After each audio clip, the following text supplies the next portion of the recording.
ఆప్ అధినేత ఢిల్లీ సీఎం అరవింద్ కేజ్రీవాల్కు ఎట్టకేలకు చెరసాల నుంచి విముక్తి లభించింది. అత్యున్నత న్యాయస్థానం ఆయన అరెస్ట్ అక్రమం కాదంటూనే బెయిల్కు లైన్ క్లియర్ చేసింది. బట్ ఆయన బెయిల్పై అనేక కండిషన్స్ విధించింది.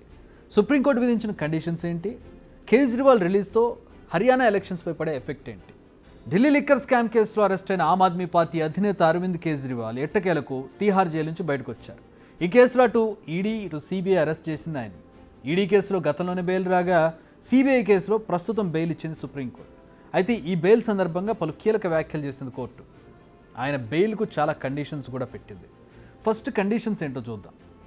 10 లక్షల రూపాయల పూచికత్తు, కేజ్రీవాల్ దేశాన్ని విడిచి బయటకు వెళ్ళకూడదు, ఢిల్లీ లిక్కర్ స్కామ్ కేసుకు సంబంధించి ఎలాంటి వ్యాఖ్యలు బయట చేయకూడదు, ట్రయల్ కోర్టు విచారణకు తప్పకుండా హాజరవ్వాల్సిందే, బెయిల్పై ఉన్నప్పుడు చీఫ్ మినిస్టర్ ఆఫీసులోకి ఢిల్లీ సెక్రటేరియట్ కార్యాలయానికి వెళ్ళకూడదు, ఎలాంటి అఫీషియల్ ఫైల్స్పై సంతకాలు చేయకూడదు, ఈ కేసుకు సంబంధించిన ఫైల్స్ జోలికి కూడా వెళ్ళకూడదు. ఇందులో ఏ ఒక్కటి పాటించకపోయినా ఆయన బెయిల్ రద్దవుతుంది. ఇవి ఆయన బెయిల్ కండిషన్స్. ఇక సుప్రీంకోర్టు చేసిన కీలక వ్యాఖ్యలు చూద్దాం. అరవింద్ కేజ్రీవాల్ అరెస్ట్ అక్రమం కాదు, సరైనదే. అలాగని ఓ వ్యక్తిని నేరం నిరూపించకుండా జైల్లోనే మగ్గేలా చేయడం వారి స్వేచ్ఛను హరించడమే. నిజానికి ఇవి రెండు చాలా కీలక వ్యాఖ్యలు అని చెప్పాలి.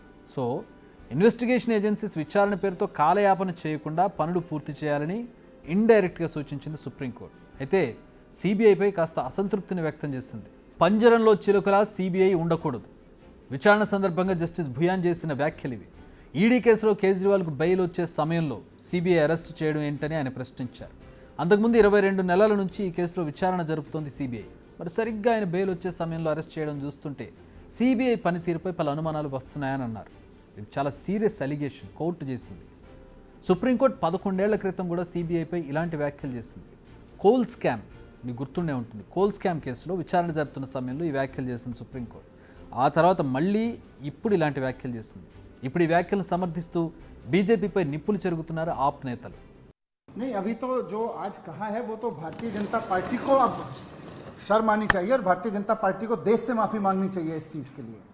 जिस तरह से उन्होंने सीबीआई को तोते की तरह से इस्तेमाल करते हुए विपक्ष के नेताओं को गिरफ्तार करने का, ईडी को तोता मैना की तरह इस्तेमाल करते हुए विपक्ष के नेताओं को गिरफ्तार कराया, ये अपने आप में बहुत शर्मनाक है। इसके लिए भारतीय जनता पार्टी को माफी मांगनी चाहिए देश से।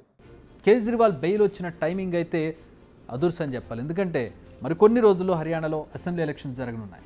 ఒంటరిగా బరిలోకి దిగి తమ సత్తా చాటాలని ఇప్పటికే డిసైడ్ అయింది. ఇప్పటికే నామినేషన్స్ గడువు కూడా ముగిస్తుంది. ఇలాంటి సమయంలో కేజ్రీవాల్ బయటికి రావడం ఆ పార్టీ నేతలకు బూస్ట్ ఇచ్చే అంశం. లాస్ట్ లోక్సభ ఎన్నికల ముందు కూడా కేజ్రీవాల్కు బెయిల్ వచ్చింది. ఆయన ఎన్నికల ప్రచారం నిర్వహించి తిరిగి జైలుకి వెళ్ళారు. ఇప్పుడు ఏకంగా ఫుల్ టైం బెయిల్ రావడంతో ఆప్ నేతల ఆనందం అంతా ఇంతా కాదని చెప్పాలి. అయితే హర్యానాలో కేజ్రీవాల్ ఇంపాక్ట్ ఎలా ఉంటుందనేది చూడాలి. నిజానికి పాలక బీజేపీపై ప్రస్తుతం పీకల్లోతు కోపంలో ఉన్నట్టుగా కనిపిస్తోంది ప్రస్తుత పరిస్థితి చూస్తుంటే. ఈ అంశాన్ని తమకు అనుకూలంగా మలుచుకోవాలని చూస్తున్నాయి ఆప్, కాంగ్రెస్ పార్టీలు.